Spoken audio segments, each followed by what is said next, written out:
Everyone, আসসালামু আলাইকুম। কি অবস্থা সবার? আই হোপ সবাই ভালো আছেন। চলে আসলাম আরেকটা নতুন ভিডিও নিয়ে।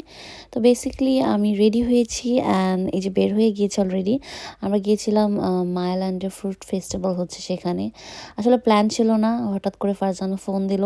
তো হুট করে প্ল্যান হলো যে চল তাহলে বের হই, যেহেতু ওয়েদারটা অনেক সুন্দর আর আমার বাসার কাছেও। অ্যান্ড আমার বাসার এতই কাছে যে বাসা থেকে বের হওয়ার পরেই বাংলার যে মিউজিক হচ্ছিল এটা শুনতে পাওয়া যাচ্ছে। আর শিপু আপু আমার নেইবার, আমার ক্লোজ একটা বড় আপু, উনিও স্টল দিয়েছেন। তো আপু ফোন দিয়ে বলছিল, তো ভাবলাম যাই ঘুরে আসি, আর দেশি কিছু ফ্রুটস যদি পাই কিনে নিয়ে আসবো।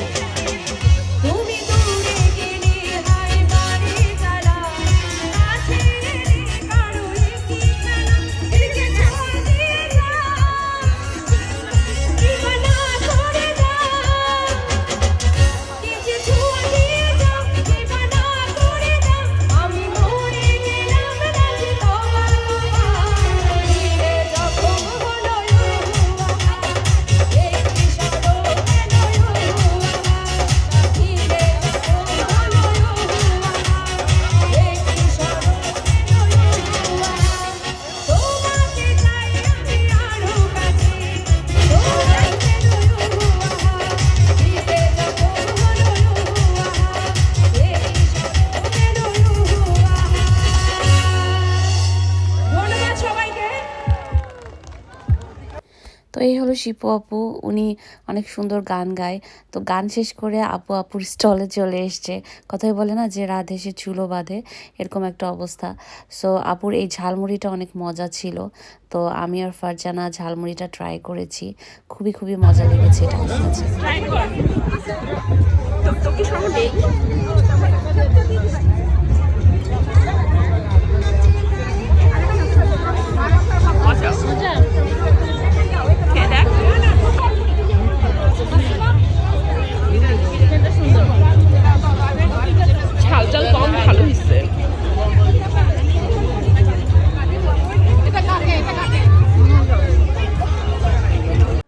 শিপু আপুর হাতের এই মজার ঝালমুড়ি খাওয়ার পরে একটু ঝাল ঝাল লাগছিল, তো ভাবলাম আমরা একটা জুস খাই।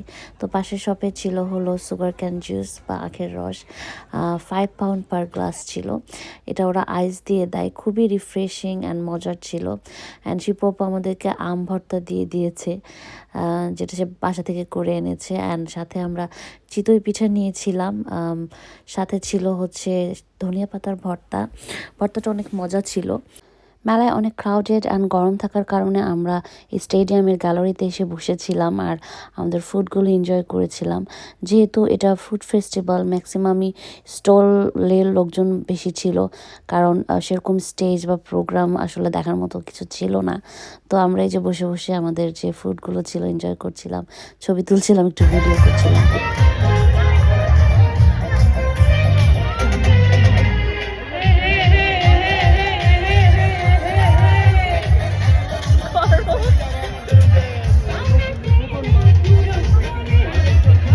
খাবার শেষ করে আমরা ভাবলাম যেহেতু মেলায় এসেছি একটু ঘুরে দেখি কী কী স্টল বসেছে বা কী কী আছে। তো আমরা এ পাশটাতে দেখছিলাম যে সব ক্লোদিং স্টলগুলো বসেছে, আর কিছু জুয়েলারিও ছিল। তো আমি আর ফারজানা ঘুরে ঘুরে দেখছিলাম। এই ব্যাগগুলো আসলে আমার কাছে কিউট লেগেছে, বাট এত গরম ছিল যে আসলে অনেকক্ষণ ধরে ঘুরে দেখবো বা কিছু কেনাকাটা করতে পারি নাই। আর এই যে ডোনা আপু আর আরিশা কালেকশন, ডোনা আপুর স্টল ছিল, তারপরে এখানে ফেন্টি ফ্যাশন ছিল। তো যাই হোক, আমরা একটুখানি ঘোরাঘুরি করার পরে এই ফ্রুট স্টলে চলে আসছি। এই ফ্রুটগুলো মোটামুটি ফ্রেশ ছিল। তো আমি ভেবেছিলাম আম, কাঁঠাল বা লিচু এই টাইপের দেশি ফ্রুটস নিব, বাট ওরা বলছিল কাঁঠালগুলো হচ্ছে কাঁচা, পাকে নাই, আর আম সব শেষ হয়ে গিয়েছে। তো এই জন্য আমরা জাস্ট একটু স্ট্রবেরি নিয়ে চলে এসেছি।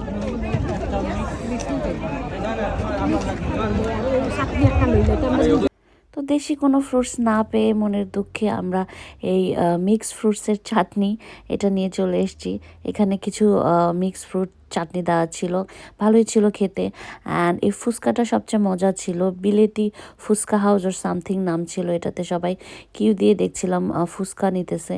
তো আমরাও দুইটা ফুচকা নিয়ে চলে এসেছি, 2 প্লেট। অ্যান্ড এটা খেতে আসলে মজা ছিল, টকটা অনেক মজা ছিল, একদম দেশি স্বাদের ফুচকা লেগেছে আমাদের কাছে। সো ইউজুয়ালি দেশের বাইরে এইসব মেলাতে কি হয়, ফুড স্টলগুলোতেই বেশি ক্রাউড হয়, যেহেতু এই দেশি ফুডগুলো একসাথে এভাবে একটা প্লেসে পাওয়া যায় না খুব একটা। সো সবাই এনজয় করে ফুডগুলো। আর আমরা চাচ্ছিলাম একটু ফ্রুটস কিনতে, বাট এটা পাই নাই দুর্ভাগ্যবশত। তো আমরা টুকটাক এটা সেটা খেয়েছি, এনজয় করেছি।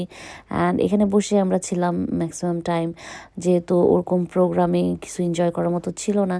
তো আমরা খাওয়া দাওয়া করেছি অ্যান্ড এখানে কিছু স্ন্যাপ নিয়েছি। আর আমরা বেশিক্ষণ ছিলামও না। তো যাই হোক, এই ছিল আজকের আমাদের ভিডিও। ভালো থাকবেন সবাই, আল্লাহ হাফিজ।